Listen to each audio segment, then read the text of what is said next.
मिठू मिठू मल के लाल लाल गाल, मिठू मिठू मल के लाल लाल गाल.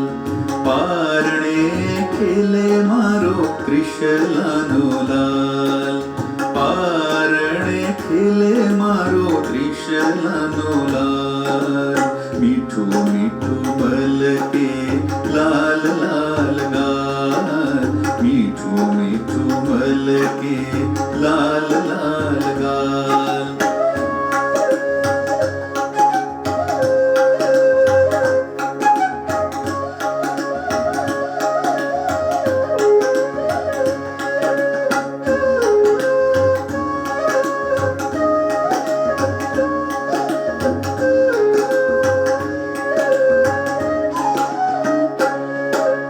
नानी नानी आखड़ी नाजुक नाजुक हार, नानी नानी आखड़ी नाजुक नाजुक हार. झूले पारणिया मा त्रिशलानो लाल, झूले पारणिया मा त्रिशलानो लाल. मिठू मिठू मल के लाल लाल गाल, मिठू मिठू मल के लाल लाल गाल.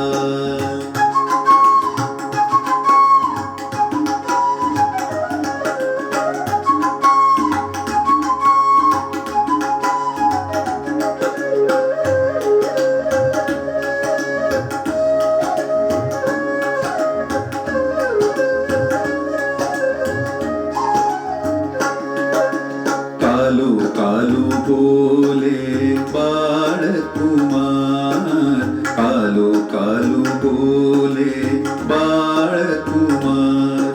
खेले देवोनी साथे त्रिशलानो लाल, खेले देवोनी साथे त्रिशलानो लाल. मिठू मिठू मल के लाल लाल गाल, मिठू मिठू मल के लाल लाल गाल.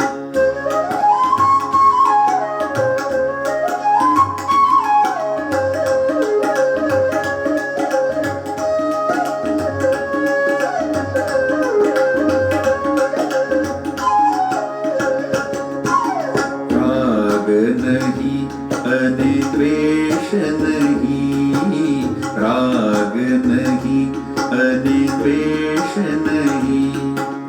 महावीरागी मारो त्रिशलानो लाल, महावीरागी मारो त्रिशलानो लाल.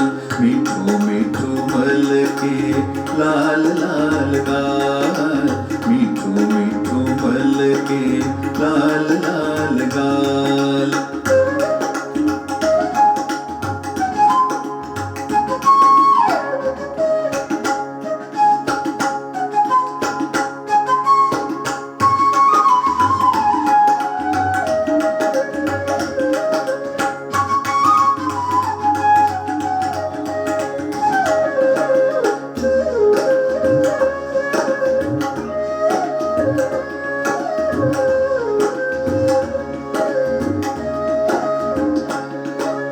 रूम झूम पारणું ઝૂલાય, રૂમ ઝૂમ પારણું ઝૂલાય.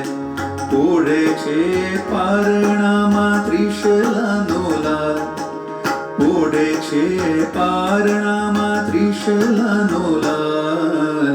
મીઠું મીઠું મલ કે લાલ લાલ ગાલ, મીઠું મીઠું મલ કે લાલ લાલ ગાલ. પારણે કેલે છે મારો ત્રિશલાનો લાલ, પારણે કેલે છે મારો ત્રિશલાનો લાલ. મીઠું મીઠું મલ કે લાલ લાલ ગાલ, મીઠું મીઠું મલ કે લાલ લાલ ગાલ, મીઠું મીઠું મલ કે લાલ લાલ ગાલ, મીઠું મીઠું મલ કે લાલ લાલ ગાલ, મીઠું મીઠું મલ કે લાલ લાલ ગાલ.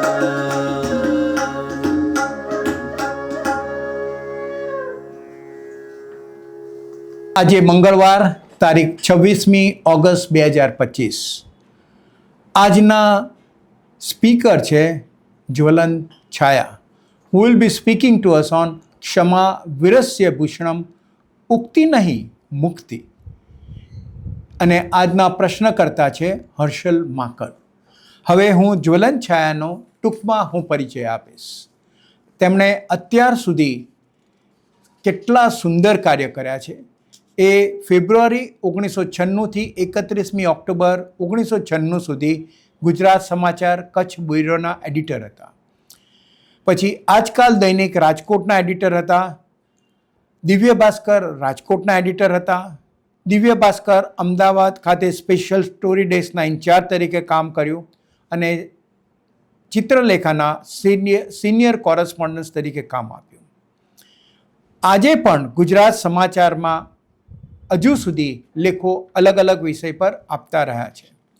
કચ્છના જોઈન્ટ ઇન્ટરોગેશન સેન્ટર ખાવડા સરહદેથી પણ એમણે રિપોર્ટિંગ આપ્યું છે. આજકાલ દૈનિકમાં રાજકોટ મહાનગરપાલિકા સ્થાનિક રાજકારણનું રિપોર્ટિંગ, સ્પેશિયલ સ્ટોરીઝ સતત કરી ફિલ્મો, કળાથી લઈને આંદોલનો, તોફાનો જેવી ઘટનાનું એમણે જીવંત રિપોર્ટિંગ કર્યું છે. તેમણે ચિત્રલેખામાં સાપ્તાહિક રિપોર્ટિંગની સાથે ગાંધીજીના જન્મના 1500મા વર્ષ નિમિત્તે સળંગ 1 વર્ષ સુધી કોલમ લખી. અર્જુનના દૃષ્ટિકોણથી મહાભારત અને કૃષ્ણ સાથે અર્જુનના સંબંધો પર આધારિત કોલમ અર્જુન ઉવાચ 18 હપ્તામાં ચિત્રલેખામાં એમણે લખાઈ છે. એમણે એ રીતે ઘણી જગ્યાએ સેવાઓ આપી છે. એમણે ઇન્ટરવ્યૂ પણ લીધા છે. જગજીતસિંહ, એડવોકેટ ઉજ્જવલ નિકમ, અજય દેવગણ, આમિર ખાન, સૌમ્ય જોશી, ફિલ્મ નિર્દેશક કેતન મહેતા અને એવી ઘણી જાણીતી વ્યક્તિઓના એમણે ઇન્ટરવ્યૂઝ લીધા છે. અને સંપાદન તરીકે રાજકોટના સાંધ્ય દૈનિક આજકાલની પૂર્તિ આજકાલ પ્લસનું 3 દિવસ સંપાદન હજુ પણ કરી રહ્યા છે. શમ્મી કપૂર, દેવાનંદ, જગજીતસિંહ જેવા મહાનુભાવોના અવસાન પર દિવ્ય ભાસ્કરમાં વિશેષ પાનાઓની જવાબદારી આપેલી છે. પુસ્તક પ્રકાશન તરીકે અત્યાર સુધીમાં સંવાદ એટલે કે લેખો, મજાના માણસને મળવાની મજા, ઇન્ટરવ્યૂ, વોટ્સઅપ પર ચિંતાત્મક લેખો, ઝવેરચંદ મેઘાણીનું સંપાદન, ડિયર સ્ટુડન્ટ વિદ્યાર્થીઓ માટે વિશેષ પુસ્તકોનું પ્રકાશન થયું છે. હેમુ ગઢવી પર પરિચય પુસ્તિકા પણ થઈ છે. અર્જુન ઉવાચ અર્જુનના દૃષ્ટિકોણથી મહાભારત વિષય પર અને ગાંધીના જીવન કાર્ય પર આધારિત પ્યારે સૂન ગાંધી ગુણ પુસ્તક પણ તેમણે પ્રકાશિત કર્યા છે. ચાલો આપણે સાંભળીએ brilliant personality Jwalan Chhaya. Thank you so much. નમસ્કાર. મુંબઈ જૈન યુવક સંઘના માધ્યમથી સૌ જૈન અને જૈનેતરોને જેઓ આ સંવાદમાં સંમિલિત થયા છે એ સૌને જય જિનેન્દ્ર અને પર્યુષણ પર્વની ખૂબ ખૂબ શુભેચ્છા. દર વર્ષે રાહ જોતા હોઈએ કે ક્યારે આ પાવન પર્વ આવે અને ક્યારે આપણે પુનઃ એક આખા દર્શનની અને એ નિમિત્તે જીવન સાધનાની, જીવનના એક માર્ગની ચર્ચા કરીએ, સંવાદ કરીએ. જ્યારે પણ જૈનિઝમની વાત આવે, જ્યારે પણ જૈન દર્શનની વાત આવે, જૈનો વિશેની વાત આવે, ત્યારે એક બહુ સંકીર્ણ ખ્યાલ આવે કે આ અહિંસા છે, અપરિગ્રહ છે, અનેકાંત છે. જે કંઈ પણ ભગવાન મહાવીરનું અને તીર્થંકરોનું જે કંઈ પણ જીવન છે એને આપણે માત્ર જૈનો માટે અથવા તો જૈનોના સંદર્ભે જ જોઈએ છીએ. અને મારી દ્રષ્ટિએ આ બહુ મોટી ભૂલ આપણે વર્ષોથી કરતા આવીએ છીએ. કારણ કે જૈન પરિવારમાં જેમનો જન્મ ન હોય એ પણ જો જૈન દર્શનની મુજબ, જૈન દર્શનના સિદ્ધાંતો મુજબ, જૈનિઝમ મુજબ જીવન જીવે તો પછી આ વિશ્વમાંથી અશાંતિ નામનો શબ્દ એ માત્ર ને માત્ર શબ્દકોશમાં રહે, ડિક્શનરીમાં રહે, પણ એનું અસ્તિત્વ ન રહે. એટલે મને વારંવાર એવું થાય કે આપણે જ્યારે અહિંસાની વાત કરતા હોઈએ, આપણે જ્યારે સત્યની વાત કરતા હોઈએ, ત્યારે એને માત્ર જૈનોની દ્રષ્ટિએ જ જોવું, એના કરતાં સમગ્રતયા એને આપણે વૈશ્વિક રીતે જોઈએ તો એને વધારે આપણે ખોલી શકીએ, એને આપણે વધારે સૂક્ષ્મતાથી અને પછી બહુ વ્યાપક રીતે અને ગહન રીતે જોઈ શકીએ. વારંવાર એવો પ્રશ્ન થાય છે, જે પ્રવર્તમાન પરિસ્થિતિ છે છેલ્લા લગભગ અડધા દાયકાથી તો વિશેષતઃ, કે કોઈ એક દેશ બીજા દેશ સાથે સતત યુદ્ધરત છે. એમ કહો ને કે અડધું વિશ્વ અત્યારે યુદ્ધના મોડમાં અને મૂડમાં છે. પછી એ ઇઝરાયલ ઈરાન હોય, એ યુક્રેન રશિયા હોય, કે પછી ભારત ઉપર પાકિસ્તાનના આતંકવાદીઓ દ્વારા થતા હુમલા હોય, કે આવી કોઈ પણ ઘટના દુર્ઘટના જે કંઈ પણ આપણે ગણીએ. અને ત્યારે સતત એવો પ્રશ્ન થાય કે આવા સંજોગોમાં, આ દિવસોમાં અત્યારે અહિંસા કેટલી પ્રસ્તુત? અને એનો જવાબ વારંવાર આપવાનું મન થઈને વારંવાર આપ્યો છે કે જ્યારે બીમારી વધારે ફેલાય, જ્યારે એપિડેમિકની સ્થિતિ હોય, ત્યારે જ તો દવાની વધારે જરૂર પડે.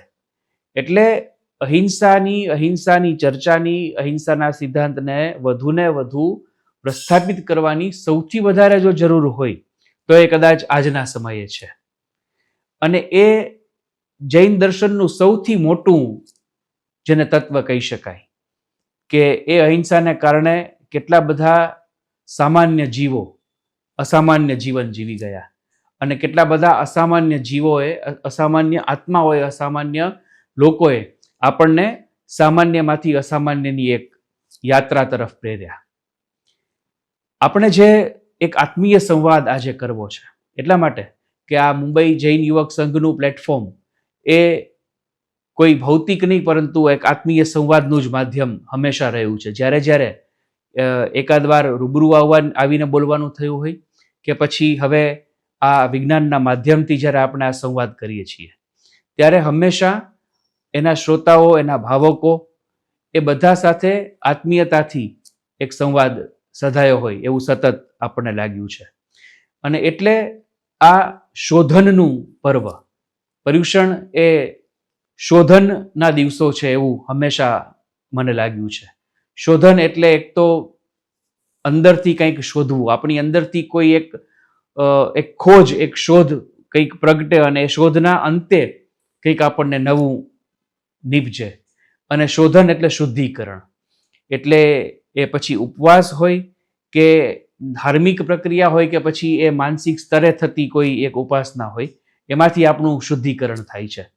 તો એવા શોધનના પર્વમાં આપણે એક આત્મીય સંવાદ સાધીએ છીએ, ને ત્યારે મારે અહિંસાથી પણ એક ડગલું જેને આગળ કહી શકાય, અને અહિંસાનું આગલું પગથિયું, કે હિંસા અને અહિંસા એવા દ્વંદ્વ જે છે એ રહે જ નહીં. અને જો એ સાધી શકાય તો પછી હિંસાનો કોઈ પ્રશ્ન જ ના આવે, એવી એક વાત, એવા એક બહુ જ મોટા તત્વ વિશે બહુ ટૂંકા સમયમાં ચર્ચા કરવી છે. અને એનું નામ છે ક્ષમા. મહાભારતે આપણને એક ઉક્તિ આપી, એક શ્લોકમાંથી આપણે એ ઉક્તિ તારવી, અને વારંવાર એનો ઉપયોગ આપણે કરીએ છીએ. એ વારંવાર થતા ઉપયોગ સામે અનેક પ્રશ્નો થાય છે, અનેક તર્કો થાય છે, અનેક દલીલો થાય છે. અને એ થવી જોઈએ. એટલા માટે કે જ્યારે આપણે જૈનિઝમની વાત કરીએ છીએ, આપણે જ્યારે જૈન દર્શનની વાત કરીએ છીએ, ત્યારે આપણને સતત એક વાત આપણા ધ્યાનમાં રહે, આપણી આંખ સામે, આપણે કાન પાસે અને આપણા મનમાં રહે, તે અનેકાંતની વાત છે. કે મારો એક વિચાર છે તો સામે અન્ય કોઈનો પણ એક વિચાર છે. એટલે પ્રતિ વિચારનો હંમેશા આદર કર્યો છે જૈનિઝમે, અને જે લોકો લોકશાહી તત્વોમાં માને છે એ સૌએ. પણ એ તર્કોને, એ દલીલોને આપણે થોડો સમય માટે કદાચ એનો આત્યંતિક પ્રત્યુત્તર ન આપીએ, અને એને સમજાવવાની કોશિશ કરીએ કે આમાં શું આ વાત છે. તો ક્ષમા વિરસ્ય ભૂષણમ એવું કહેવામાં આવ્યું છે. અને તરત જ વાત ઉઠે કે કોઈ ક્ષમા કરી દે, થોડા વીર હોય. અમારે કાઠિયાવાડીમાં કહીએ તો લડી જ લેવાનું હોય, માફ થોડા કરાય કોઈને. કોઈ પણ વ્યક્તિ આપણને અપશબ્દો કહી જાય, આપણા ઉપર પ્રહાર કરી જાય, આપણી સાથે કોઈ છેતરપિંડી કરી જાય, અને આપણે ક્યાંક એવું અનુભવીએ કે અરે મારી સાથે આવું નહોતું થવું જોઈતું, તો જેને આપણે ક્વિક રિએક્શન કહીએ, જેને આપણે આપણો ત્વરિત પ્રતિભાવ કહીએ, એ ગુસ્સાનો હોય. અને માનવ સહજ એ પણ એક તત્વ છે કે ગુસ્સો માણસને આવી જાય. તો ક્ષણિક આવેશ, ક્ષણિક ગુસ્સો એ આવી જવો એ બહુ સહજ છે, પરંતુ એ ગુસ્સાને સતત ને સતત, એટલે એનું સાતત્ય છે એ વધતું રહે, એનું પુનરાવર્તન જો વધતું રહે, તો સૌથી પહેલું નુકસાન માણસને પોતાને થતું હોય છે. અને આવી બહુ સામાન્ય, આવી બહુ ધરાતલની વાત ઉપરથી માંડી અને આ વૈશ્વિક સ્તરે જે વાતાવરણ જેનો મેં ઉલ્લેખ કર્યો, ત્યાં સુધી જો આપણને આ તમામ બાબતોથી, આ તમામ નકારાત્મકતાથી બચાવી શકે એવું જો કોઈ તત્વ હોય તો એ ક્ષમા છે. અને એટલે મને એવું કહેવાનું મન થાય કે ક્ષમા વિરસ્ય ભૂષણમ એ માત્ર એક શ્લોક, માત્ર એક ઉક્તિ નથી. વાસ્તવમાં ક્ષમા તો મુક્તિ છે. હવે પ્રશ્ન થાય કે મુક્તિ કેવી રીતે? તો આ બહુ જ એક પછી એક તબક્કાવાર ચર્ચાનો આખો વિષય છે. સૌથી પહેલા તો એ છે કે હિંસા કરવાની અથવા તો પ્રતિકાર કરવાની, હિંસા શબ્દ આપણે કદાચ એનો ઉપયોગ ન કરીએ તો પ્રતિકાર કરવાની, પ્રતિઘાત કરવાની, પ્રતિવાર કરવાની ઘડી આવે એ પહેલા જ જો માણસ ક્ષમાને સમજી લે, જો માણસ ક્ષમાને અપનાવી લે અને પછી ક્ષમા એના જીવનનો ભાગ બની જાય, તો પછીથી એને કંઈ જ કરવાનું રહેતું નથી.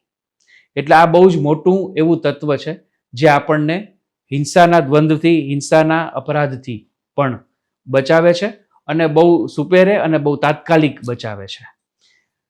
ક્ષમાની શરૂઆત ક્યાંથી થાય? તો સૌથી પહેલા તો એ છે કે સ્વક્ષમા. એટલા માટે કે ભૂલો આપણે પણ કરીએ છીએ અને એ આપણો અપરાધ ભાવ, જેને આપણે અંગ્રેજીમાં ગિલ્ટ શબ્દ છે, એ ગિલ્ટ માણસને અંદરથી તોડી નાખે છે, અંદરથી કોરી ખાય છે. અને આપણા દ્વારા થયેલી નાની નાની ભૂલો, આપણા દ્વારા થયેલા કદાચ કોઈ મોટા અપરાધો, આવું કંઈ પણ હોય, તો આ શરૂઆત જે છે ક્ષમાપનાની, ક્ષમાની, એ જાતથી કરવી જોઈએ.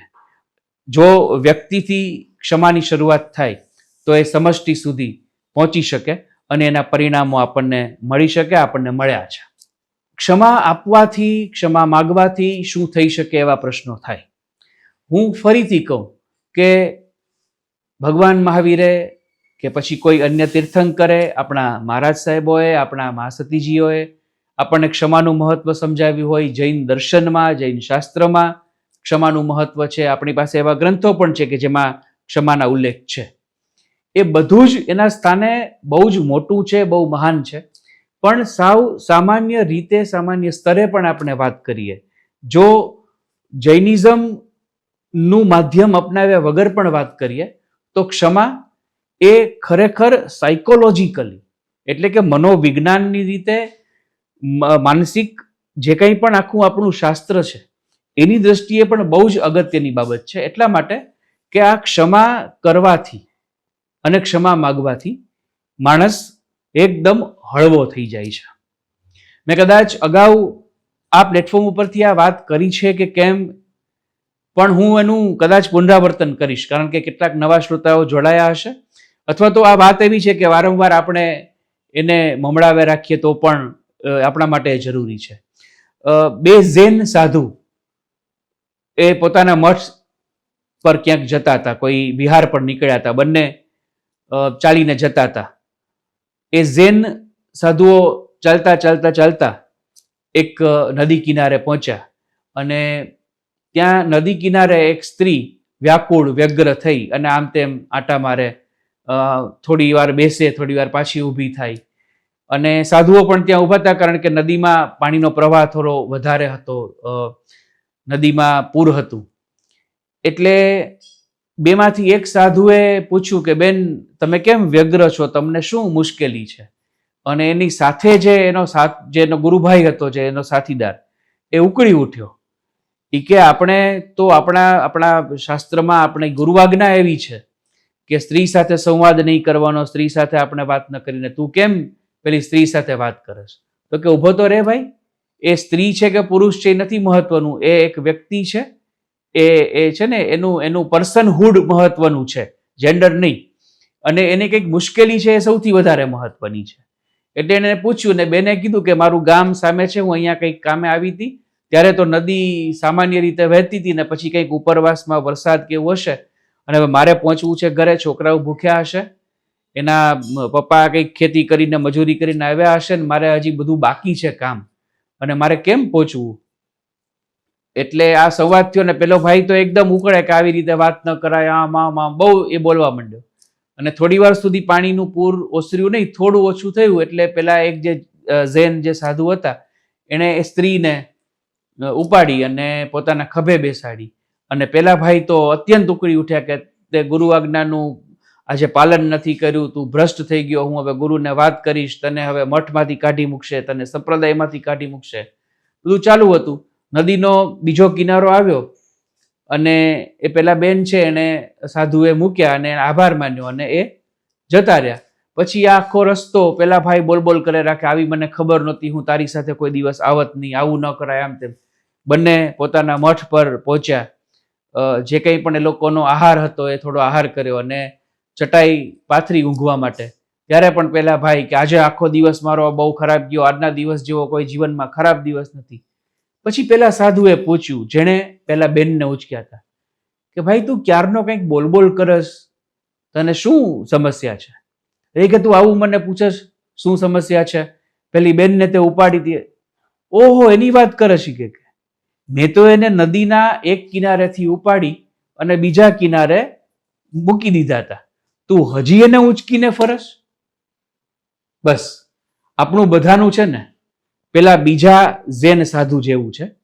આપણા સ્ટ્રેસ, આપણી સમસ્યા, આપણા ગ્રીવન્સ, આપણા વાંધા, આપણા વચકા, આ કંઈ પણ છે ને આપણે એને સતત લઈને ઉંચકીને મનમાં ઉંચકીને ફરીએ છીએ. એટલે સંજોગોવશાત ગુસ્સો આવે પણ ખરો, સંજોગોવશાત આપણે આપણા ધર્મમાંથી ચલિત થઈને, એટલે કે આપણું મૂળ કામ છે એમાંથી ચલિત થઈને અન્ય કંઈ કામ કરવું પણ પડે. આપણને ગમતું નથી, આપણને ગુરુઆજ્ઞા નથી, આપણું શાસ્ત્ર એને પરમિટ નથી કરતું, પણ એ નિયતિને આધીન આપણે કરવું પડે. તો એ સમય પૂરો થાય, એ અવધિ પૂરી થાય ત્યારે આપણે એને છોડી દઈએ, આપણે એને મૂકી દઈએ અને પછી જીવનમાં આગળ વધીએ તો વાંધો ન આવે. પણ શારીરિક રીતે પેલા બેનને ઉપાડી અને મૂકી દીધા પછી ભાઈના મનમાં તો કંઈ હતું જ નહીં, પેલા સાધુના મનમાં. પણ આ ભાઈને એવું હતું કે તે આ સ્ત્રીને ઉપાડી માટે આપણો ધર્મ અને આપણી દીક્ષા છે ભ્રષ્ટ થઈ. હવે આ છે ને આ જ વસ્તુ છે ક્ષમામાં લાગુ પડે કે કોઈ વાર ટાઈમ બિંગ મને ને તમને ગુસ્સો આવે તો આવે પણ ખરો.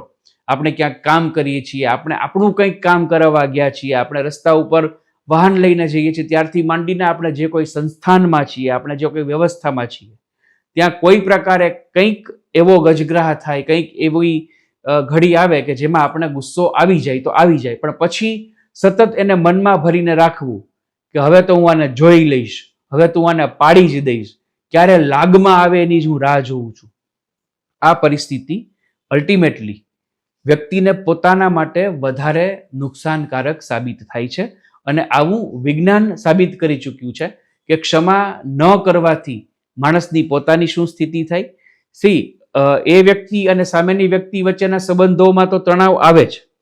એ કદાચ મોઢે ન બોલે ને તો પણ એ લોકોના વાઇબ્રેશન્સ, એ લોકોના સ્પંદનો એવા હોય કે જેને કારણે એ લોકોની વચ્ચે એ સમાધાનકારી સ્થિતિ ન ઉદ્ભવી શકે, એવું તો બને.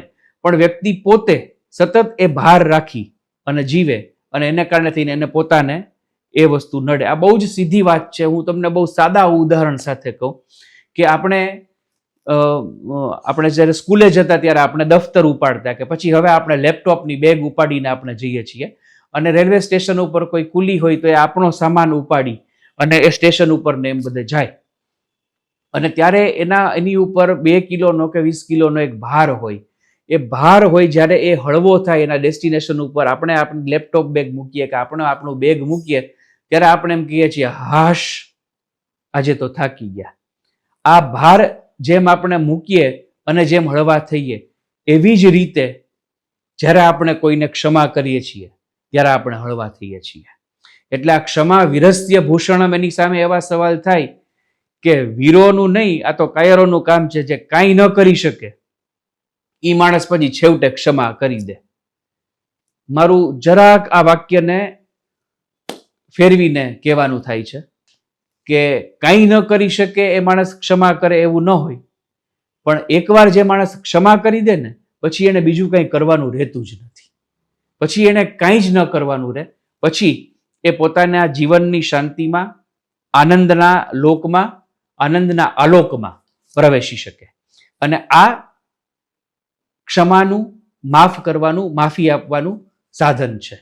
એટલે ખરેખર ક્ષમા છે એ વિરસ્ય ભૂષણમ છે. એટલા માટે વિરસ્ય ભૂષણમ છે કે આ દરેક માટે શક્ય નથી.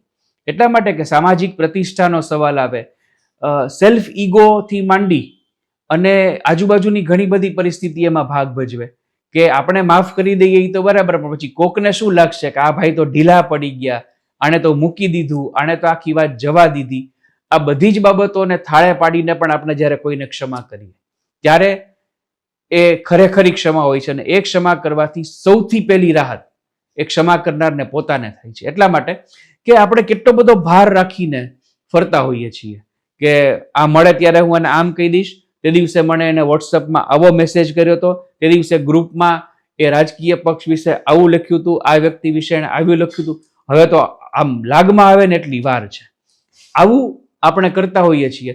એને કારણે થઈને એ આખી થોટ પ્રોસેસ છે એ આપણા શરીર ઉપર અસર કરે છે અને જેને સાયકોસોમેટિક ડિસીઝ કહીએ છીએ, મનોશારીરિક રોગ, એનો પણ ભોગ જો આપણે બનતા હોઈએ તો એમાં આ ક્ષમા ન કરવાની વૃત્તિ એ ભાગ ભજવે છે એવું વિજ્ઞાને સાબિત કર્યું છે. એટલે ક્ષમા એ માત્ર તત્વજ્ઞાન નથી, ક્ષમા એ માત્ર ફિલોસોફી નથી, ક્ષમા એ માત્ર ને માત્ર કોઈ દર્શન નથી, અને ક્ષમા માત્ર જૈન દર્શન નથી, ક્ષમા જીવન દર્શન છે. અને આવા અનેક ઉદાહરણો આપણને અનેક દર્શનમાંથી પણ મળ્યા છે. આપણે જોયું છે કે કોઈ પણ વસ્તુ હોય, આપણે પેલા રસ્સી ખેંચની પેલા રમત આવતી ત્યારથી માંડીને આપણે જે રબરનો ઉપયોગ કરીએ છીએ, એ કોઈ પણ વસ્તુ હોય એ એક હદથી, એક સીમાથી વધારે જ્યારે આપણે એને ખેંચીએ, જ્યારે આપણે એને તાણીએ ત્યારે એ તૂટી જાય. અને તૂટે નહીં તો એની જે ફ્લેક્સિબિલિટી છે, એની જે સ્થિતિસ્થાપકતા છે એ તો ઓછી થયા વગર રહે જ નહીં. બસ આ ક્ષમામાં પણ એવું જ છે કે આપણે કોઈને ક્ષમા ન કરીએ અને તણાવ વધારે રાખીએ કે હું તારી સાથે નહીં જ બોલું, તારા ઘરમાં નહીં આવું, તને હું ઘરમાં નહીં આવવા દઉં, મારા પ્રસંગમાં તું નહીં, તારા પ્રસંગમાં હું નહીં, આવું જે કંઈ પણ જ્યાં ક્યાંય પણ ચાલતું હોય, આ હું બહુ સામાન્ય સામાજિક બાબતોની વાત કરું છું. ત્યારથી માંડી અને જે કંઈ પણ આ મહાસત્તાઓ એકબીજા સાથે ઝઘડે છે કે અમારી સત્તા જોઈએ, આ જમીન અમારી છે, આ હિસ્સો અમારો છે, એવી કોઈ પણ બાબતો જ્યારે ચાલે એ પછી આંતરરાષ્ટ્રીય મંચ ઉપર બધા મળે અને કોઈ વળી શાંતિની અપીલ કરે, આ તમામ બાબતો છે એમાં મૂળભૂત તત્વ એ છે કે ક્ષમા ન કરું અને હું જ સાચો એવો અહંકાર. એ હું જ સાચો એવો અહંકાર જ્યારે મોટો થતો જાય ત્યારે ક્ષમા છે એ ભૂલાતી જાય. પણ જો ક્ષમા કરી દેવામાં આવે તો એ અહંકારનો પહાડ છે એ ઓગળવા લાગે. બહુ સરસ એક અંગ્રેજીમાં એક બહુ નાનું એવું વિધાન છે કે do error is human but two forgive is divine. એટલે ભૂલ થવી એ માનવ સહજ છે, અન્યથી પણ થાય, આપણાથી પણ થાય, પણ ટુ ફોરગીવ એટલે માફી આપી દેવી, ક્ષમા આપી દેવી એ દિવ્યતા છે.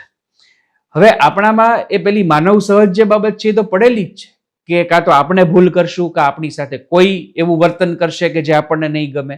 એ બધું જ માનવ સહજ છે અને એને એના સ્થાને આપણે રહેવા દેવું પડે. પણ જો આપણે દિવ્યતાના યાત્રી છીએ અથવા તો આપણે દિવ્યતાની યાત્રા શરૂ કરવી છે, જો આપણે પરમ તત્વને એમ કહીએ છીએ કે અસતોમાં સદગમય, જો આપણે પરમ તત્વને એમ કહીએ છીએ કે તમસોમાં જ્યોતિર્ગમય, જો આપણે પરમ તત્વને કહીએ છીએ કે મૃત્યોર્માં અમૃતમ ગમય, એ યાત્રા જો આપણી અંધકારમાંથી ઉજાસ તરફની યાત્રાના આપણે એક બે ડગલા પણ ભરવા માંગીએ છીએ અથવા તો ભર્યા છીએ તો આપણે ક્ષમા કરતા શીખવું પડશે, ક્ષમાનો ગુણ અપનાવવો પડશે. અને આ ક્ષમા એ દિવ્યતા તરફની એક બહુ જ મહત્વની કેડી છે. એટલા માટે કે રશિયન ચિંતક ઓર્તેગા ગેસેટ એનું બહુ જ સરસ વિધાન છે. અને આપણા આ સંવાદ પહેલા કે આ સંવાદ પછી જીવનમાં જ્યારે પણ આ અપનાવી શકાય અને જેટલું પણ અપનાવી શકાય એટલું આપણને આ કામ આવી શકે. પછી આપણે શિક્ષક હોઈએ અને સામે કોઈ વિદ્યાર્થી હોય, આપણે પિતા હોઈએ અને સામે આપણું સંતાન હોય, આપણે સંતાન હોઈએ અને સામે આપણા માતા પિતા હોય, આપણે ક્યાંક કોઈ જવાબદારી નિભાવતા હોઈએ અને આપણા સાથી કર્મચારી હોય. In any segment of our life આ વસ્તુ બહુ જ અપનાવવા જેવી છે. ઓર્ટેગા ગેસેટનું વિધાન આઈ is equal to I plus my circumstances. હું એટલે હું વત્તા મારા સંજોગો. જોજો આ વસ્તુ આપણને પણ કેવી કામ આવે છે અને બીજા માટે આપણને કેવી કામ આવે છે. કોઈ વ્યક્તિએ આપણને 5 વાગ્યાનો સમય આપ્યો અને 5:30 આવ્યો અને આપણે એને ખીજાઈએ કે ભાઈ બહુ મોડું થઈ ગયું, શું છે, આમ છે, તેમ છે, મારે બીજાય કામ હોય આમ તેમ. પછી એમ કે બહુ જ વરસાદ હતો, બહુ ટ્રાફિક જામ હતો, મારું વાહન અટક્યું હતું, મારું વાહન બગડ્યું હતું, મારા વાહનમાં પંચર પડ્યું હતું, કંઈ પણ એવું કે ત્યારે આપણે એના સંજોગો સમજીએ. જ્યારે કોઈ એક વ્યક્તિ કંઈક એવું કામ કરે જે આપણી વ્યવસ્થાને અનુકૂળ ન હોય, પણ જો આપણે એના સંજોગોથી એને જોઈએ તો હું માનું છું કે 50% જે બાબત છે ને તો ત્યાં જ સોલ્વ થઈ જશે કે આ જગ્યાએ જો હું હોઉં તો હું શું કરત, આ જગ્યાએ જો મારી સ્થિતિ આવી થઈ હોત અને સામે કોક હોત તો શું થાત. એટલે આઈ is equal to I plus my circumstances. કોઈ પણ માણસ આપણી પાસે આવે છે ત્યારે એ એના સંજોગો સાથે આવે છે. સંજોગો એ 1 દિવસના 1 કલાકના પણ હોઈ શકે અને એની ત્યાર સુધીની તમામ જિંદગીના પણ હોઈ શકે.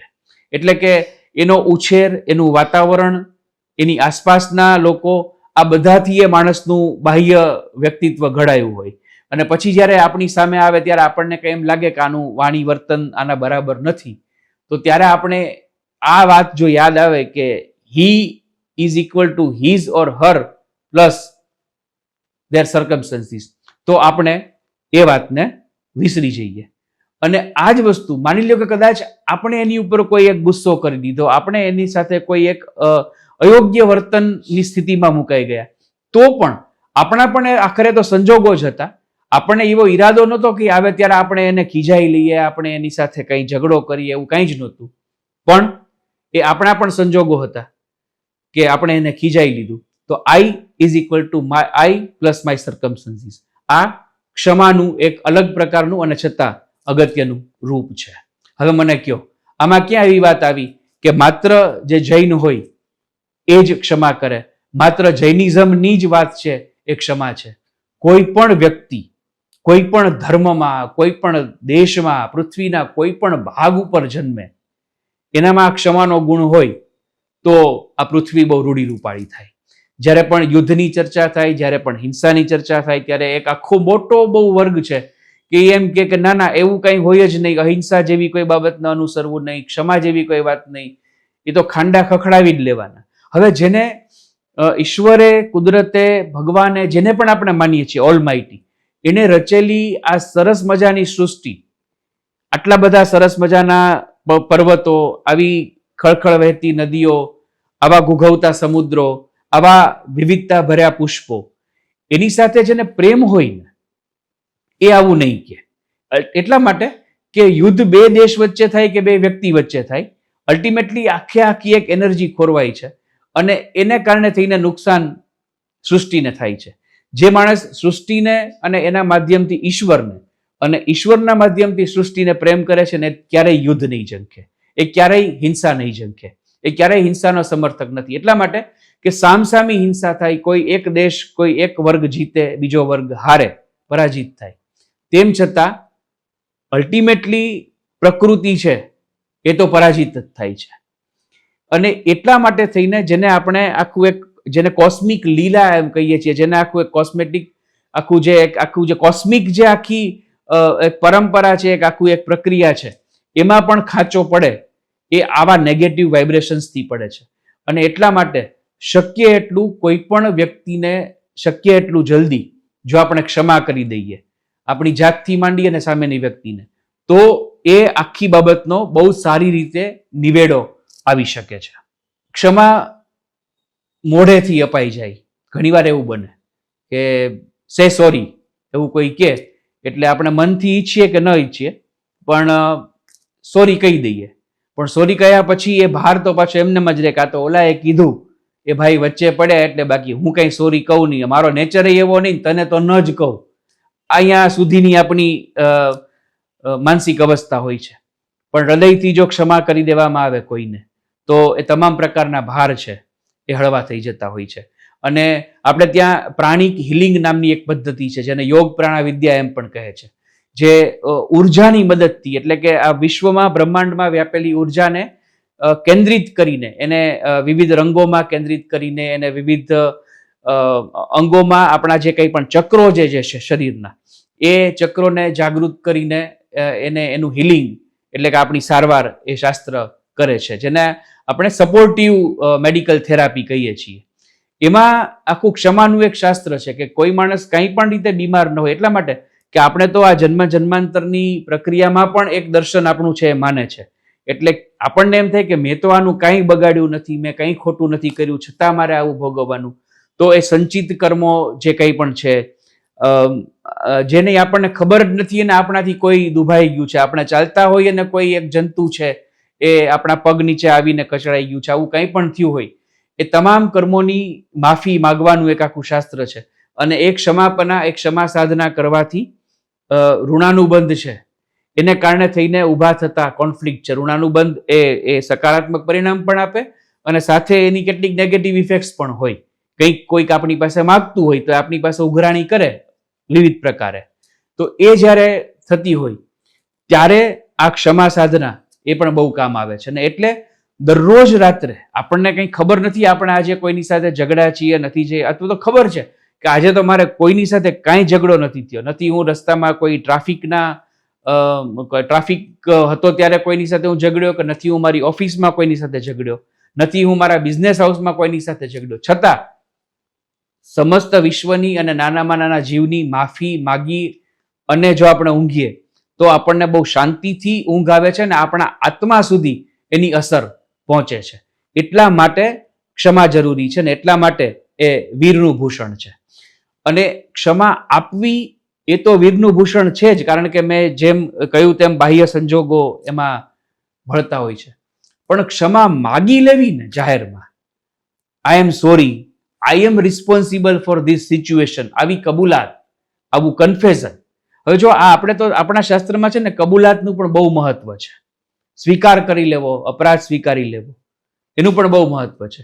અને જ્યારે કોઈ એક વ્યક્તિ પોતાની એક ભૂલ સ્વીકારી લે પછી પણ એને કોઈ ક્ષમા ન કરે ને, તો એ જે ક્ષમા ન કરનારને એ બાબત જેટલી પણ માનસિક અને શારીરિક રીતે નડે ને, એટલું કદાચ બીજું કોઈ ઈજા છે ને એ નથી નડતી. માટે જાહેરમાં ક્ષમા માગવી એ ક્ષમા આપવા કરતા પણ મોટું વીરનું કામ છે, વીરનું ભૂષણ છે, એવું આપણે અનેક ઉદાહરણથી કહી શકીએ. માયા એન્જલુ તો બહુ સરસ આખી વાત કરે છે, બહુ નાની છતાં બહુ માર્મિક વાત છે. એ ક્ષમા વિશે એવું કહે છે કે અન્ય કોઈને આપેલી ક્ષમા એ માણસે પોતાની જાતને આપેલી ભેટ છે. કેવડી મોટી વાત થઈ. ક્ષમા આપણે આપીએ છીએ કોકને, માફ કરીએ છીએ કોકને, પણ it is a gift for ourselves, it is a gift for us. એટલે જ્યારે આપણે કોઈને ક્ષમા કરીએ છીએ ત્યારે આપણને માનસિક શાંતિ મળે છે. એના કારણે થઈને આપણું શરીર છે એ પણ કેટલા બધા વિકારોથી, કેટલી બધી વિપરીત અસરોથી બચી જાય છે અને એ આપણને અનેક રીતે કામ આવે છે. આ આપણું આખું ક્ષમાનું શાસ્ત્ર છે. મને અહીંયા અચાનક જ આખી બધી વાત કરતા, કારણ કે મને કલાપી અચાનક યાદ આવ્યા કે આપણને એમ થાય કે ભાઈ આપણે ઘણા બધા પાપ કર્યા હોય, આપણે ઘણા બધા અપરાધ કર્યા હોય, પછી શું કરવું? તો આપણે ત્યાં એ આખી વ્યવસ્થા છે કબૂલાતની, ક્ષમા માગી લેવાની.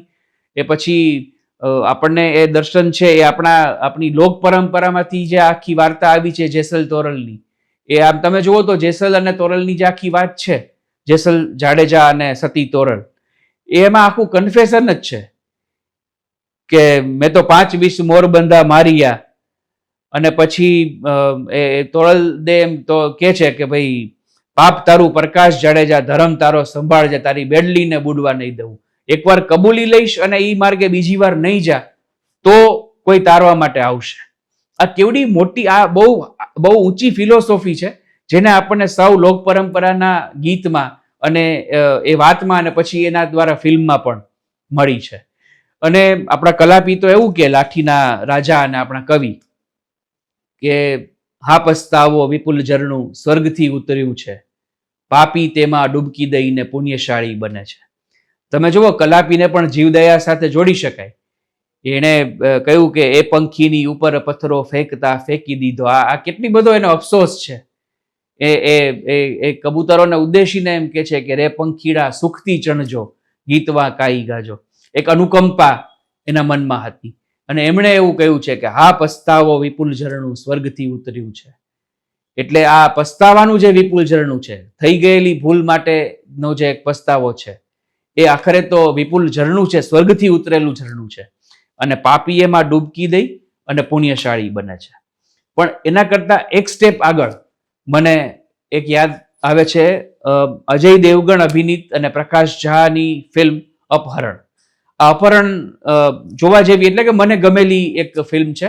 અને એમાં ફિલ્મના અંત ભાગમાં જે કેટલાક સંવાદો છે, એમાં મોહન અગાશે એટલે કે અજય દેવગણના પિતાની જે ભૂમિકા કરે છે, એ પિતા અને પુત્ર વચ્ચે થોડું વૈચારિક અંતર હોય છે ને પછી એકબીજાને જ્યારે સમજે છે ત્યારે એના પિતા એને એમ કહે છે કે પશ્ચાતાપ મત કર, અગર હો શકે તો પ્રાયશ્ચિત કર. પશ્ચાતાપ છે ને એ આખરે તો પીડા આપે છે. પશ્ચાતાપ એટલે થયેલી ભૂલનો પસ્તાવો ચોક્કસ, થયેલી ભૂલ માટે આપણને એનો અફસોસ ચોક્કસ છે, પણ થયેલી ભૂલ પુનરાવર્તન નહીં પામે એવી કોઈ ગેરંટી પશ્ચાતાપમાં નથી. અનેક માણસ દરરોજ સવારે ભૂલ કરે છે, સાંજે પસ્તાય છે, દરરોજ સવારે ભૂલ કરે છે, સાંજે પસ્તાય છે. કોઈની ઉપર ગુસ્સો કરે, કોઈની સાથે છેતરપિંડી કરે, કંઈ પણ કરે અને પછી પસ્તાય. પણ પ્રાયશ્ચિત એટલે એ કે એકવાર મારાથી આ થયું છે, એ બહુ જ ખોટું છે, હવે હું પુનઃ એ નહીં કરું. એકવાર થાય એ ભૂલ છે, બીજી વાર થાય તો એ અપરાધ છે, અને એ જ બાબત જીવનમાં જો ત્રીજી વાર બને તો એ પાપ છે. અને આપણે ત્યાં તો પાપમાંથી પણ મુક્તિનું આપણને માધ્યમ અને સાધન મળ્યું છે. એક પરંપરા એવી છે કે એવું કહેવામાં આવે છે કે ગંગાજીમાં જે સ્નાન કરે એના પાપ ધોવાઈ જાય. મારે કોઈ વૈજ્ઞાનિક પૃથક્કરણ અથવા તો કોઈ તાર્કિક બાબતમાં નથી પડવું, પણ કૈલાસ માનસરોવર પાસે એક રાક્ષસ તાલ નામની જગ્યા છે. તાલ એટલે તળાવ, રાક્ષસ તાલ. અને એવું કહેવાય છે કે રાક્ષસ તાલમાં જે વ્યક્તિ સ્નાન કરે એના પાપ તો ધોવાઈ જાય છે, પણ એના પુણ્યો પણ ધોવાઈ જાય છે. એ માણસ નિષ્કર્મ બની જાય છે. એના તમામ કર્મો, સારા અને ખરાબ તમામ કર્મો એ ધોવાઈ જાય છે. હવે આ આપણે ત્યાં આટલી આવી વ્યવસ્થા, આને તમે પ્રતીક ગણો અથવા તો ફિઝિકલી ત્યાં જઈને કોઈ માણસ પાપ ને પુણ્ય ધોઈ આવે, એ આખી પોતપોતાની વાત છે. પણ આપણે ત્યાં ક્યાંક કોઈક એવી વ્યવસ્થા છે, કોઈક એવી એક વાત છે કે જેને કારણે આપણે આપણા તમામ કર્મોમાંથી, કર્મનો સિદ્ધાંત તો આખો એક અલગ પાછું ચર્ચાનું પાસું થઈ જાય, પણ આપણે જો એ કર્મોનું પુનરાવર્તન અટકાવી દઈએ, આજે જે કંઈક ખોટું થયું છે, અયોગ્ય થયું છે, આવતીકાલે ન કરીએ તો આપણે ભવિષ્યમાંથી તો એ કર્મમાંથી મુક્તિ પામીએ જ છીએ. ભૂતકાળમાં જે કંઈ થયું તે થયું ને એનું પરિણામ આપણને જ્યારે આવશે ત્યારે આવશે જ, એનાથી આપણે બચી નહીં શકીએ. આ આખી જે વાત છે એ પણ બહુ મહત્વની છે ને એટલા માટે પસ્તાવો એટલે કે પ્રાયશ્ચિત છે એ પશ્ચાતાપ કરતા પણ પ્રાયશ્ચિત છે, એ બહુ જ મોટી વાત છે. અને એકવાર જો કોઈ માણસ ક્ષમા માગી લે અને પછી એ પ્રાયશ્ચિત કરે, અથવા આપણે ક્ષમા આપી દઈએ અને પછી આપણે પણ એક પ્રાયશ્ચિતના એક એરિયામાં, એક વિસ્તારમાં પ્રવેશીએ, તો આ બહુ જ મોટી ઘટના આપણા જીવનમાં બની શકે. આ ક્ષમાની વાત દરેક ધર્મે પોતપોતાની રીતે કરી છે. ઈસુ ખ્રિસ્તી તો બહુ જાણીતી વાત છે કે એમણે તો અંતિમ ઘડીએ જ્યારે માથા ઉપર કાંટાળો તાજ હતો અને હાથમાં ખીલ્લા ખોડાયા હતા અને એને જ્યારે ક્રોસ ઉપર લટકાવવામાં આવ્યા ત્યારે પણ એમણે એમ કહ્યું કે પ્રભુ આ લોકોને માફ કરજે, એને ખબર નથી કે શું કરી રહ્યા છે. આ તો બહુ જ જાણીતી આખી ઘટના છે. સોક્રેટિસની પણ કંઈક એવી વાત છે. અને દરેક દર્શનમાં ઇસ્લામે પણ ક્ષમાની વાત કરી છે, અને બહાઈ ધર્મ પણ એમ કે છે કે આપણે ક્ષમા માગી લેવી જોઈએ અને ક્ષમા આપી દેવી જોઈએ. અને બૌદ્ધ જાતક કથા માં તો એક બહુ સરસ મજાનો કિસ્સો છે. એક પૂર્ણ નામનો એક ભીખુ છે, એક સાધુ, એ એમ કે છે કે હું એક ગામમાં ઉપદેશ સંભળાવવા માટે જાઉં છું. એટલે બુદ્ધ ભગવાન એમ કે છે કે ધ્યાન રાખજો, એ ગામમાં જવા જેવું જતા પહેલા થોડું ધ્યાન રાખવું, કારણ કે એ ગામના લોકો છે ને એની પ્રકૃતિ આવી છે એમ, એ કદાચ તને ગાળ પણ આપે. એટલે પૂર્ણ એમ કે છે કે વાંધો નહીં, હું એમ માની લઈશ કે ગાળ જ આપે છે ને, મને મારતા તો નથી ને. પણ બુદ્ધ કે પણ ધ્યાન રાખજે, એ તો કદાચ મારે ખરા. એટલે કે તો વાંધો નહીં, હું એમ માની લઈશ કે મને મારે જ છે ને, મને થોડો મારી નાખે છે, અને જો મને મારી નાખશે તો હું એ લોકોને મુક્તિદાતા તરીકેનો દરજ્જો આપીશ. હવે પ્રેક્ટિકલી કદાચ આપણને એમ વાત લાગે કે આવું કંઈ થોડું હોય, પણ એ તો એ સંતના સ્તરે જીવાયેલી ને કહેવાયેલી અને ચર્ચાયેલી વાત છે. પણ ક્ષમાનું મહત્વ દરેક ધર્મએ, દરેક પંથે પોતપોતાની રીતે આપ્યું છે. અને આધુનિક યુગમાં પણ આ જૈન ધર્મનું મૂળ ભારત છે કે પછી જૈન ધર્મ જ્યાં જ્યાં ફેલાયો, બૌદ્ધિઝમ જ્યાં જ્યાં ફેલાયું, એ લોકો જ આ વાત કરે છે એવું નથી. અત્યંત ભૌતિકતાવાદી લોકો છે, દેશો છે, એ લોકોમાં પણ આ બધી વસ્તુઓ થઈ છે. હેનરી ડેવિડ થોરો, બહુ જ મોટું નામ, જેને અમેરિકન સાધુ ચરિત એવું હું કહું છું. થોરોએ વોલ્ડન નામનું એક બહુ સરસ મજાનું આપણને પુસ્તક, આપણો એક બહુ મોટો સરસ મજાનો ગ્રંથ આપ્યો. અને થોરોનું જીવન જો આપણે જીવીએ એટલે જોઈએ કે સાદગી હોય કે અપરિગ્રહ હોય, એ બધી બાબતો આપણને બહુ સ્પર્શે એવી રીતે જીવ્યા. એના જીવનની એક ઘટના એવી હતી કે એને એક સ્કૂલમાં નોકરી મળી, અને આ એકદમ રુજુ હૃદયના વ્યક્તિ. એટલે એના લેક્ચરમાં, એનો જ્યારે પણ પીરિયડ ચાલુ હોય ક્લાસમાં, ત્યારે છોકરાઓ તોફાન કરે, દેકારો કરે, અવાજ કરે. એટલે સ્કૂલના મેનેજમેન્ટ તરફથી એને એવું કહેવામાં આવ્યું કે તમે છે ને કડક થાવ થોડાક, એમ કે ડિસિપ્લિન તો આપણે જોઈએ જ.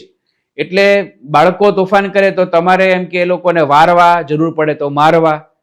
બીજે દિવસે થોરોએ એક હાથમાં ચોપડી રાખી, બીજા હાથમાં લાકડી રાખી, અને છોકરાઓને ડિસિપ્લિનમાં રાખવામાં પછી એવું થયું કે એક હાથે એ આંસુ લૂછતા જાય અને બીજા હાથે છોકરાઓને મારતા જાય, અને હી લેફ્ટ ધ જોબ.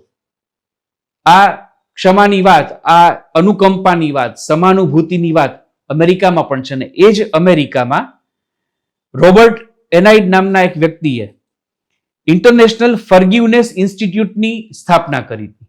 અને એ ઇન્સ્ટિટ્યૂટમાં ક્ષમા કરવાથી શું થાય, ક્ષમા માગવાથી શું થાય, માણસના જીવનમાં કેવા પરિવર્તન આવી શકે, એના મનોશારીરિક વલણો કેવી રીતે બદલાઈ શકે, આ તમામ સંશોધનો થતા, આ તમામ ચર્ચા થતી.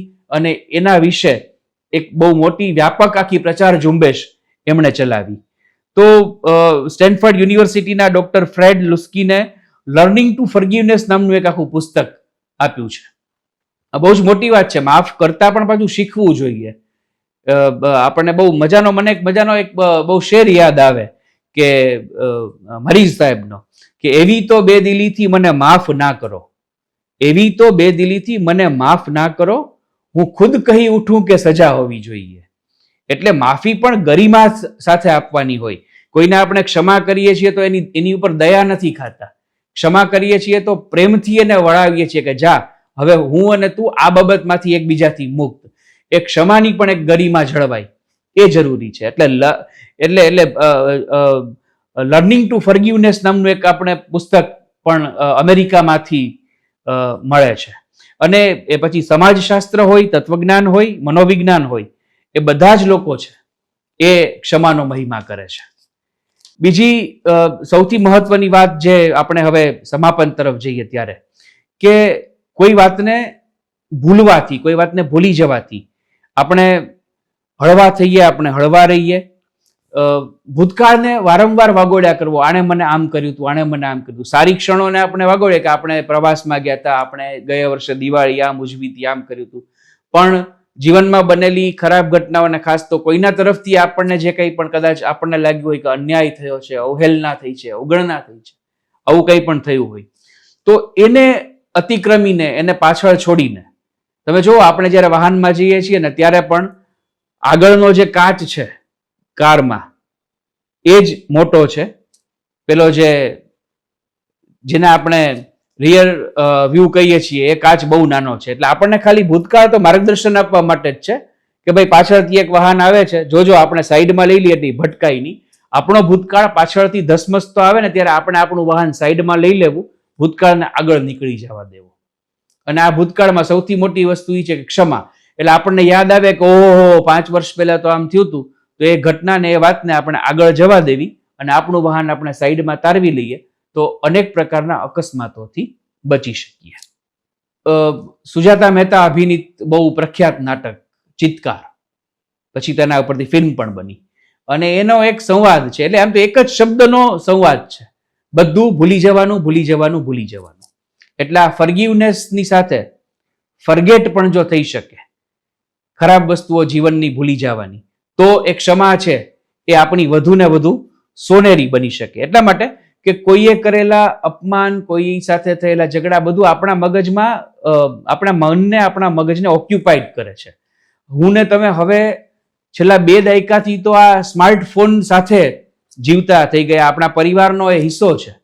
અને તમારો ને મારો બધાનો અનુભવ છે કે જ્યારે એમાં ડેટા વધારે થઈ જાય, વધારે ફોટોગ્રાફ ડાઉનલોડ થઈ જાય, ફાઇલ વધારે ડાઉનલોડ થઈ જાય, ત્યારે આપણો ફોન છે એ હેંગ થવા લાગે છે. ત્યારે આપણે ડેટા છે એ કાં તો લેપટોપમાં ટ્રાન્સફર કરી દઈએ છીએ અથવા તો એ ડેટા આપણે ડિલીટ કરી નાખીએ છીએ. જો ફોનની પણ આ દશા થતી હોય તો આ આખું જે આ પંચતત્વનું શરીર છે અને આ એના જેટલા ચક્રો છે, એનું આપણું મન છે, આપણું મગજ છે, આપણા જેટલા બાકીના બધા જે શરીરો છે, એમાં આ બધો જૂનો ડેટા જો સંગ્રહિત થયેલો રહે તો એની શું હાલત થાય. અને એ જો હેંગ ન થવા દેવું હોય તો જૂનો ડેટા હંમેશા કાઢતા રહેવો. અને જૂનો ડેટા કાઢવા માટે ક્ષમા એ બેસ્ટ એન્ટીવાયરસ છે. એટલે દ્વંદ કે ઘર્ષણ કે સંઘર્ષ એ સર્જાતું આપણે ટાળવું હોય, સામેવાળાને રોકડું પરખાવી દેવામાં તાત્કાલિક સંતોષ આપણને મળે, પણ એ સંતાપ વધારવાનું કામ છે. એના કરતા આપણે જતું કરીએ. એક બહુ સરસ વિધાન છે, એક મેં જૈન મુનિના કેલેન્ડરમાં જ વાંચ્યું હતું કે પકડો મત જાને દો. એક બાજુ લખ્યું હતું પકડો મત જાને દો, પકડો મત જાને દો, અને અલ્પ વિરામ ફરી ગયું પકડો મત જાને દો. કોઈ વસ્તુને પકડી રાખવી એના કરતા જતું કરવું, જવા દો. અને આમાં મને બહુ સરસ મજાનો એક મિર્ઝા ગાલિબનો શેર એકદમ સુસંગત યાદ આવે છે. એ એવું કહે છે કે મત કહો બુરા ગર બુરા કરે કોઈ, મત કહો બુરા ગર બુરા કહે કોઈ, બક્ષ દો ગર ખતા કરે કોઈ. અને રાજેન્દ્ર શુક્લએ આ જ શેરનો સંદર્ભ લઈને એક બહુ સરસ મજાનો શેર આપણને એમની ગઝલમાં આપ્યો કે અપરાધ કોઈનો કશે અડકો નહીં, અપરાધ કોઈનો કશે અડકો નહીં, મારી ક્ષમા એને જઈ વીટી વળો. મારી ક્ષમા એને વીટી વળે, કોઈનો અપરાધ ક્યાંય અડે નહીં. આ આખી વાત છે ક્ષમાની. હવે આ ક્ષમાને આપણે અલગ અલગ સાવ સામાન્ય ઉદાહરણોથી જોઈ. જૈનિઝમ તો આ ક્ષમાને કેટલું બધું મહત્વ આપે છે. વિચાર તો કરો કે દર વર્ષે પર્યુષણના અંતિમ દિવસે આપણે એવું કહીએ કે હું સર્વ જીવોની ક્ષમા ચાહું છું અને સર્વ જીવોને હું ક્ષમા કરું છું. શ્રીમદ રાજચંદ્ર એવું કહે કે ક્ષમા માગી લઈએ તો આપણે અપરાધમાંથી મુક્ત, અને ક્ષમા આપી દઈએ તો સજા કરવાના અપરાધમાંથી મુક્ત. બંનેમાં મુક્તિ તો આપણી જ છે. અને એટલે ક્ષમા વિરસ્ય ભૂષણમ એ માત્ર ઉક્તિ નથી, ખરા અર્થમાં મુક્તિ છે. અને એ ક્ષમા આપણે જેટલી પણ અપનાવીએ, જેટલા પણ સ્તરે અપનાવીએ એટલી આપણને મદદ કરશે. જૈન દર્શનમાં ક્ષમાનું સ્થાન, જૈન તત્વ વિચારમાં ક્ષમાનું સ્થાન બહુ જ ઊંચું છે. જેમ અહિંસા છે, જેમ અપરિગ્રહ છે, જેમ એવા જેટલા પણ સિદ્ધાંતો છે, એમાં એ 10 ધર્મો જે છે એમાં ક્ષમા, નમ્રતા, શૌચ, સત્ય, સંયમ, તપ, ત્યાગ, આકિંચ્ય, બ્રહ્મચર્ય અને ગુણાનુવાદ, આમાંથી ક્ષમાને જૈન દર્શને મૂળ માનવ ધર્મનો દરજ્જો આપ્યો છે. ક્ષમા મૂળ માનવ ધર્મ છે. જેમ વાત થઈ કે અહિંસાથી પણ ઉપર, કારણ કે હિંસા કે અહિંસા કરવી ન કરવી વાત પછી આવે, ક્ષમા કરી દઈએ એટલે પછી કંઈ પગલાં લેવાના આવતા જ નથી. એ ક્ષમા છે. ક્ષમા માત્ર અન્ય વ્યક્તિને કરવાની પ્રક્રિયા નથી, પણ એમાં પોતે પણ ક્ષમા માગવાની વિનમ્રતા અને આત્મમંથનનું સામર્થ્ય છુપાયેલું છે. ક્ષમા આત્મશોધન છે, દૈવી ગુણ છે અને આત્માની મુક્તિ માટેનો માર્ગ છે. તત્વાર્થ સૂત્રમાં એવું કહે છે કે મોહનીય કર્મની ક્ષતિ જ્ઞાન અને દર્શનના અવરોધ રૂપે ક્ષમા છે. ક્રોધ ક્ષમાની વિરુદ્ધમાં છે અને ક્રોધથી જીવ બંધાય છે. ક્ષમા ક્રોધના વિરુદ્ધનું તત્વ છે. તો ઉત્તરાધાન સૂત્ર આપણને એવું કહે કે ખમતી મહારસમ તવિસમ દંડનમજ ખમોણમ, એટલે કે ક્ષમા મહાન તપ છે, દંડ આપવો નહીં, ક્ષમા કરવી એ સત્ય તપ છે. દ્રવ્ય સંગ્રહ અને સમણસૂતમાં પણ મન, વાણી અને શરીરથી ગુનાસ્પદ વર્તન ન કરવા અને ક્ષમાવાનતા અપનાવવા માટે જરૂરી ગણાવાયું છે. આ ક્ષમા એ આપણો તણાવ ઘટાડે છે, આપણા સંબંધોને મજબૂત કરે છે. ક્ષમા આપણો આત્મવિશ્વાસ વધારે છે અને આપણે જ્યારે કોઈને ક્ષમા કરીએ છીએ ત્યારે કોઈના મનમાં જે કાંઈ હોય તે પણ આપણા મનમાંથી ઘણો બધો ભાર હળવો થાય છે. અને ક્ષમા જ્યારે આપણે માગી લઈએ છીએ ત્યારે એ વ્યક્તિના મનમાં પછી જે કાંઈ પણ હોય આપણા માટે, પણ આપણા મનમાં એના માટે દુર્ભાવ રહેતો નથી. અને આ વૈજ્ઞાનિક રીતે, મનોવૈજ્ઞાનિક રીતે, ધાર્મિક રીતે અને આધ્યાત્મિક રીતે સિદ્ધ થયેલી વાત છે. આટલી મોટી અને આટલી ગહન વાત અને આટલા સમયમાં આ વાત કરવાની આવે ત્યારે સ્વાભાવિક રીતે એ અધૂરી જ રહે. એટલે મને એવું લાગે છે કે હજુ તો ઘણું કહેવાનું છે, હજુ ઘણું જાણી વાંચી અને સમજવાનું છે અને પછી આપ જેવા સુજ્ઞ ભાવકો શ્રોતાઓ વચ્ચે શેર કરવાનું છે. ભગવાન મહાવીર અને મુંબઈ જૈન યુવક સંઘ જેવી સંસ્થાઓ આપણને આવા ઉપક્રમ આપતા રહે અને આપણે આવા સંવાદો રચતા રહીએ. પણ એ દરમિયાન મારાથી આજે પણ જે કંઈ પણ બોલાયું એમાં કઈ ક્ષતિ રહી ગઈ હોય તો એના માટે પણ મિચ્છામી દુક્કડમ. અને આજથી, અત્યારથી શરૂઆત કરીએ ક્ષમા માગવાની અને ક્ષમા આપવાની. કારણ કે ક્ષમા વિરસ્ય ભૂષણમ એ ઉક્તિ નથી પરંતુ મુક્તિ છે. મનની, મગજની પીડાઓથી અને આત્માની મુક્તિ સુધીનો એ માર્ગ છે. જય જિનેન્દ્ર. જુલનભાઈ, તમે ક્ષમાની વાત કરી તો મારો એક બેઝિક પ્રશ્ન છે. અમારી પેઢીમાં આ પ્રશ્ન વારે વારે આવે છે કે ક્યારેક એમ થાય, બધું જ જાણવા છતાં, બધું જ વાંચ્યા છતાં, કે ક્યારેક આમ કઠિયાવાડી ભાષામાં કહેવાય ને, ફૂટો છટકી જાય મારો. તો કોક દી આમ મગજ વયો જાય તો ત્યારે શું કરવું? હર્ષલ, આદર્શ એક વાત છે અને વ્યવહારુ જીવન એ બીજી વાત છે. પ્રેક્ટિકલ જે અનુભવો હોય એ અને રોજબરોજના જીવનમાં. એટલે એ ક્ષમા હોય કે અહિંસા હોય કે અપરિગ્રહ હોય, એ બધી બાબતમાં એવું છે, આપણા જેવા લોકો, જે લોકો સામાન્ય સ્તરે અને સંસારિક જીવન જીવે છે, ગાંધીજી કે વિનોબાજી કે ભગવાન મહાવીર, એ બાબત એ તો આખું અલગ, એ લોકોનું એક આખું વિશ્વ જ અલગ છે. આપણા જેવા જે લોકો છે કે જે લોકો સામાન્ય જીવન જીવે છે, એ લોકોએ શક્ય એટલું આનું પાલન કરવું. એટલે 100% જો આપણે પણ ક્ષમાવાન બની જઈએ તો આપણે જ તીર્થંકર ન હોઈએ અને આપણે એ શક્યતા જ નથી એમ.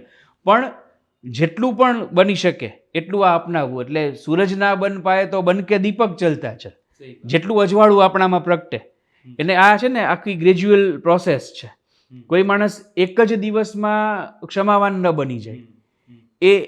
એ થોડીક પ્રેક્ટિસ કરે કે ભાઈ હું આટલું આમ કરીશ એટલે એક દિવસ એનો ગુસ્સો છે એ 90% રહે ને 10% ઓછો થાય, બીજે દિવસે અથવા બીજે મહિને 80% રહે ને 20% ઓછો થાય. એક તબક્કાવાર આખી એક પ્રક્રિયા છે. એટલે સાવે સાવ તો એ બધું નહીં થઈ શકે. પ્રશ્ન એ હતો કે એવું લાગે કે ભાઈ હવે તો આ નથી જ આપણાથી કંટ્રોલ રહે તો શું કરવું. તો જેમ આ જૈન દર્શન આપણને ક્ષમાનું શીખવે છે, અલબત્ત આ ક્ષમા વિરસ્ય ભૂષણમ તો મહાભારતની પણ વાત છે, તો આપણને એ જ મહાભારતમાં એક ઇન્ડિકેશન છે કે 99 ગાળ સુધી રાહ જુઓ. એટલે કોઈ પણ માણસ છે એ નોટોરિયસ છે, કોઈ પણ તત્વ છે એ આપણી વ્યવસ્થાને ડોળે છે, આપણને પોતાને અથવા તો આપણી સંસ્થાને અથવા તો આપણા વ્યક્તિત્વને હાનિ પહોંચાડે છે, ગાળ આપે છે, એટલે એ પ્રતીક છે, શિશુપાલ અપશબ્દો બોલે છે, હાનિ પહોંચાડે છે, તો પણ એક લેવલ સુધી તો આપણે ક્ષમતા જાળવવી. એ પછી પણ જો એ ન સુધરે તો એટલા માટે કે જેમ ક્ષમા છે, જેમ અહિંસા છે, એમ આપણી પાસે કર્મનો સિદ્ધાંત છે. એટલે અલ્ટિમેટલી કોઈ વ્યક્તિ આપણા થકી હર્ટ થશે અથવા હણાશે તો આપણે તો માત્ર નિમિત્ત છીએ. ભગવાને કીધું છે એ એનું કર્મ હશે અને એના કર્મનું ફળ એ આપવા માટે આપણે નિમિત્ત છીએ. હવે આમાં થાય છે કેવું કે આપણે આવું માની અને કોકને હણીએ છીએ કે ભાઈ હું તો નિમિત્ત છું. જે પેલું અક્ષ નામનું એક મૂવી હતું અમિતાભ બચ્ચન ને મનોજ બાજપાઈનું, કે મારે કોકને મારવો છે ને માટે એમ કહું કે હું ક્યાં મારું છું, હું તો નિમિત્ત છું, મારનારો કોક છે. એમાં મારી માનસિકતા, મારો ઈરાદો છે એ કોકને મારવાનો છે. જ્યારે અહીંયા આપણે કૃષ્ણ અને શિશુપાલનું ઉદાહરણ ધ્યાનમાં રાખીએ તો શિશુપાલના એક કર્મો છે એ પૂરા થતા હતા માટે કૃષ્ણનું સુદર્શન છે એના શિરચ્છેદ માટે નિમિત્ત બન્યું. એટલે આપણી પાસે એ પણ દર્શન છે કે એક લેવલથી વધારે જ્યારે ગેરશિસ્ત, એક લેવલથી વધારે જ્યારે ગુનાખોરી વધે ત્યારે શિરચ્છેદ છે એ કરવો જ પડે. હું બહુ વારંવાર એમ બોલું છું કે આતંકવાદ છે ને એને મારવા માટે અહિંસા, ક્ષમા, ગાંધીજીના વિચારો, વિનોબાજીના વિચારો એ બધા કામ આવે. આતંકવાદીને તો ગોળી જ મારી શકે. એટલે એ શિશુપાલ છે ને એ ત્યાં તમે જુઓ ને તો એ ટેરરિસ્ટ છે, ટેરરિઝમ નથી. એના માટે તો શસ્ત્ર છે એ એકમાત્ર ઉપાય છે. એટલે એક લેવલથી વધારે જ્યારે આ બાબત થાય ત્યારે તો એને હણવા પડે. એક બુલેટ ક્વેશ્ચન જ્વલન સર, વિશ્વાસઘાતની ક્ષમા હોય? ક્ષમા અપાય ને તો કોઈ પણ વાતની અપાય અને નહીતર એ ન અપાય. બરાબર છે? આપણે આખી વાત જ એવી હતી કે સામેનો માણસ કંઈ પણ કરે, એ કંઈ પણ કહે એને, હા પછી એવું બને કે એણે એકવાર વિશ્વાસઘાત કર્યો છે તો આપણે એને ક્ષમા કરી દઈએ, પછી એની સાથે સંબંધ કન્ટિન્યુઅસ કરીએ કે નહીં, દેટ ઇઝ ડિપેન્ડ અપોન અસ. કે ભાઈ એકવાર તમે મારી સાથે આવું કર્યું, તમે તો બેંકમાં છો, કોઈ માણસ એકવાર ડિફોલ્ટર થાય પછી તમે બીજી વાર એને લોન ન આપો, પણ એકવાર કદાચ એની કંઈક વાત હોય ને માંડવાળ થઈ જતું હોય તો કરી શકો.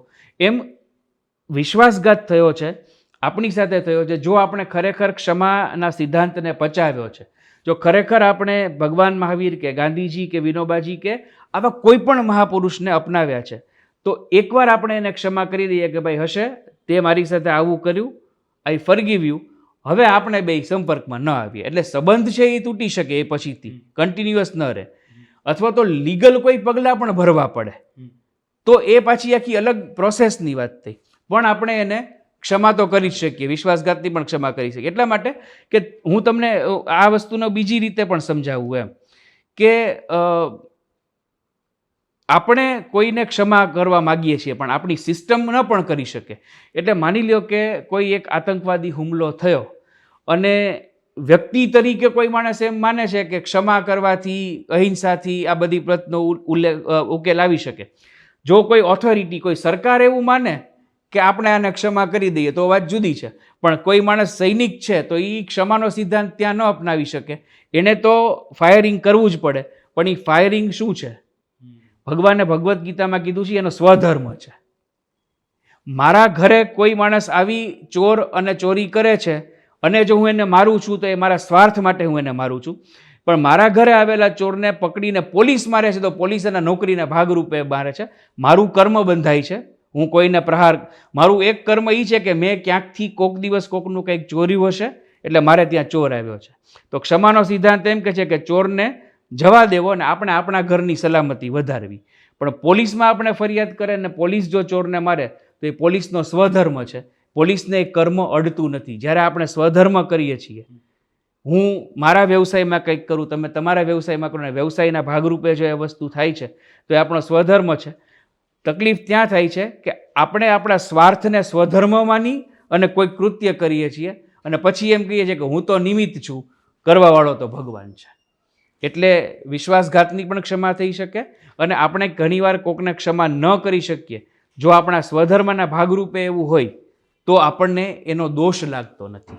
કયા લેવલ પછી આપી જ ન શકે અથવા કે આની તો ક્ષમા હોય જ નહીં? એવું શું? એટલે મેં જે તમને કીધું ને કે આ આપણે જો વ્યવસ્થાનો ભાગ છીએ તો એમાં આપણી ઈચ્છા ન ચાલે, બરાબર.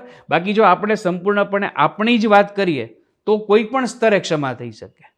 તો પછી કઈ જે પેલી પૂર્ણની મેં વાત કરી કે એમ કે ગામના લોકો તને ગાળ દેશે તો કે કાંઈ વાંધો નહીં, મારતા તો નથી ને. પછી એમ કે મારશે તો કે કાંઈ વાંધો નહીં, મારી તો નહીં નાખે ને. મારી નાખે તો કે કાંઈ વાંધો નહીં, મારો મોક્ષ થઈ ગયો. હવે એ છે ને આ બધી બહુ સાધુઓની સંતોની વાત હોય એ સ્તરે, જેમ એક બાજુ લોકકથાઓ છે એમ એક બાજુ આ સાધુઓની એક આખી બહુ મોટી પરંપરા છે, અને એ સ્તરે એ કક્ષાએ દરેક સામાન્ય માણસ જીવી શકે નહીં.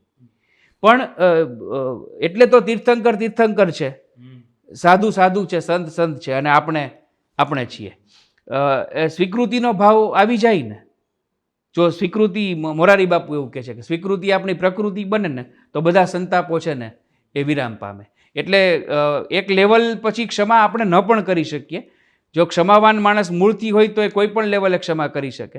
બાકી તો પછી આ પોતપોતાની તાસીર જેને કહેવાય, પોતપોતાનો ટોલરન્સ પાવર કહેવાય, એની ઉપર પણ આધાર રાખે છે.